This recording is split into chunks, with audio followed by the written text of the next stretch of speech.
Good morning, this is John from Clock Repairs Merseyside. I just thought I'd do a video. As promised, there's going to be a series of these videos.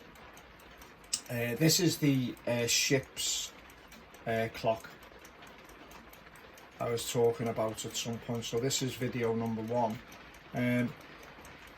Very good quality clock made by Dent of London. Probably looking at it, I mean, it has a date on it. I think it's sort of, you know, the late 18th century, but to be fair, I think it's probably more around about 1820, judging by a few things about the clock. It's a ship's clock in the way it strikes. In other words, I mean, I've done a little, I've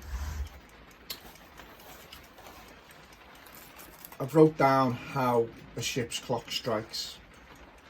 So I'll leave that up for a few moments just to let you have a look. I mean, basically you'll get 8 bells, should we say, on 12, 4 and 8. 1 bell at 12:30, 4:30 and 8:30. 2 bells at 1 o'clock, 5 o'clock and 9 o'clock. 3 bells at 1:30, 5:30 and 9:30. 4 bells at 2 o'clock, 6 o'clock, 10 o'clock. 5 bells, 2:30, 6:30. So you can see how it pretty much goes in a sequence. Now, what I will do when the clock comes in for repair, if the clock's running and the customer says it's running, but you know it doesn't strike properly, or it, you know, it stops from time to time or whatever, obviously the clock is still working. I'll get the clock running, I'll put the hands on, and then I'll check all this. I'll check that it's doing exactly what it's supposed to do. That's what I will do. And then obviously, providing it's safe to do so, I will leave the clock. I will get the clock running and leave the clock running. I might give it a little drop of oil, just to get it running.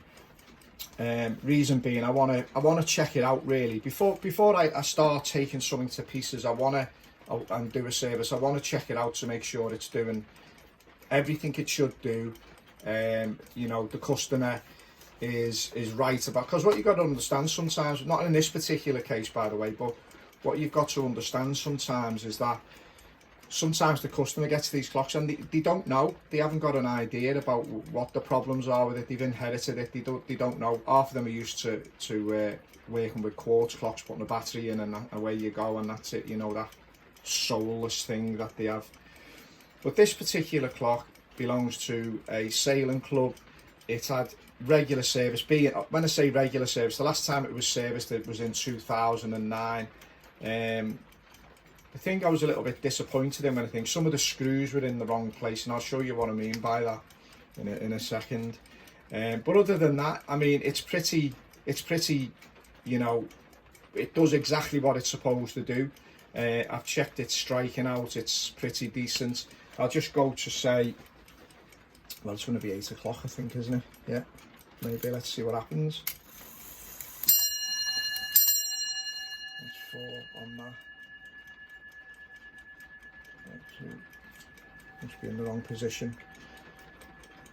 So if we are, but basically, I know it works because I have set it up, but that's in the wrong position at the minute. But it does strike at the right sort of times, if you know what I'm saying. It must have been at 6 o'clock, and then okay, that's fine. Yeah, okay. So I check it out first, make sure it's doing exactly what it should do, and then I have a good look over the clock to see what's happening, and then I decide on a cost for doing the service. Now, bearing in mind the clock has got to be taken to pieces. At this point, you want to be taking a lot of pictures.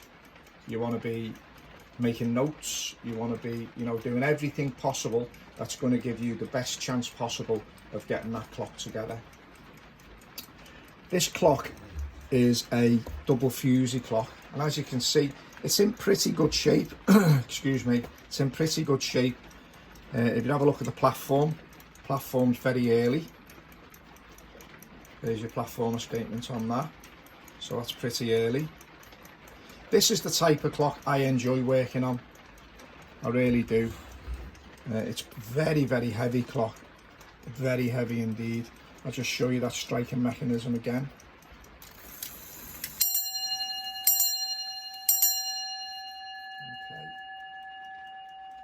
As you can see, it's strapped into a very heavy, which I'll show you at one time.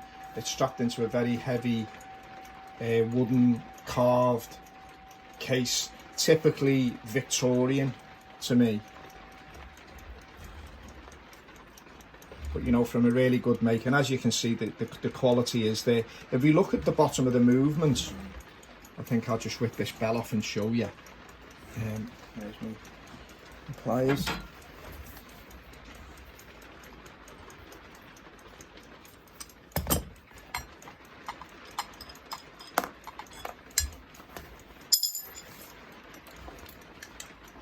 Okay, I think you can see that. E. Denson Co, 61 Strand Road, 61 The Strand, London, 1776. I don't, you know, it's sometimes very difficult, isn't it? Because, you know, clocks are, you know, they're made for long periods of time. I mean, sometimes the design doesn't change for such a long time because it's reliable design. It's not like a car where you buy a car and then a year down the line the engine's quite different. You know, that's the thing.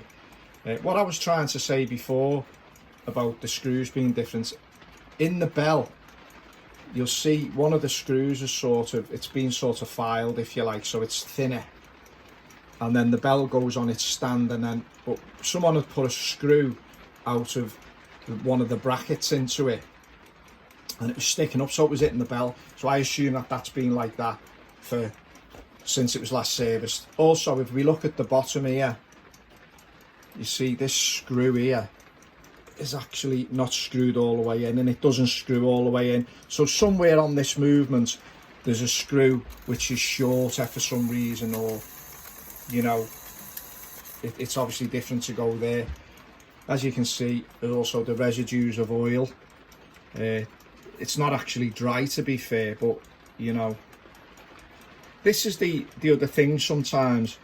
You have to go into these jobs quite open-minded. I mean, I know the customer, you know, they know what they know, but they're not going to know everything probably, so you've got to go in it quite open-minded, and you know, don't assume from, you know, what you're going to find straight away from, you know, the information the customer has. You've got to really be open-minded, look at it, and you know, write things down. You know, don't leave nothing to chance. Don't be, my uncle always used to tell me, don't be a chancer, just say what it is. Don't assume. If you know, if a customer rings you and says, oh, you've had me clock for 5 weeks, have you looked at it yet? And if you haven't looked at it, just say you haven't looked at it simply. Don't sort of make something up and say, oh yeah, well, it's just a service and a couple of springs, because you'll find out to your cost there'll be a problem. With it. You know, this is all about patience. I've got to be honest with you, I don't really tolerate it whatsoever. I mean, I say to the customer, it's going to be ready, I'll keep you in the loop, I will keep you in the loop as well. You know, we have a great reputation, so, you know, I'm not going to be pressurised into, you know, doing something quicker. Every one of my customers is important as the other. You know, everything gets done as it comes in. Obviously, we have to put things aside from time to time to get spare parts for them. But I won't be queue jumping and, you know, and things like that. It's purely, you know, everyone's equal, everyone's the same, and you know, and I'll say that. I'll say it exactly as it is. I think there's no by now I can be quite direct, but you know, that's where that is. But yeah, absolutely beautiful clock. My favourite type of stuff to work on. It has the usual centre seconds. It has a day movement at the bottom here. Typically 8 bells. Your rack is only got sort of 8 teeth on it, obviously, because obviously it's not going to ever strike more than that. But yeah, it's a pretty decent clock. I mean, the dating could be well right. I just think it would be. I don't know. Maybe someone could chime in and help me along with that. I've got to be honest with you, I haven't checked out the pillars, but the pillars are very plain, maybe with a slight thing. Very, very heavy stuff. Obviously it's a ship's clock. you know, a good quality ship's clock, a double Fusee, so it's a decent quality all round. I'm really looking forward. What I've got to do now, I've messaged the customer, and he's going to get back, and we're going to discuss a few things about the clock. There's, you know, I need to go over a few things with him, but other than that, it's going to be something nice to work on. Pretty much most of the other stuff we have in at the moment is run of the mill. I mean, some nice stuff, but it's run of the mill. We're sort of haven't got many different grandfather clocks in at the minute, but you know, that can change it within 5 minutes.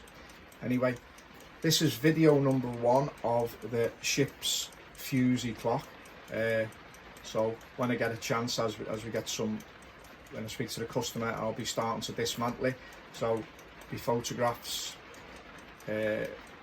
everything, notes, you know, really keep everything tight, and then you can get it back together again properly then without any problems. Anyway, this is John from Clock Repairs Merseyside. You have a great day, and if you like my videos, please subscribe and give me a like. Thank you.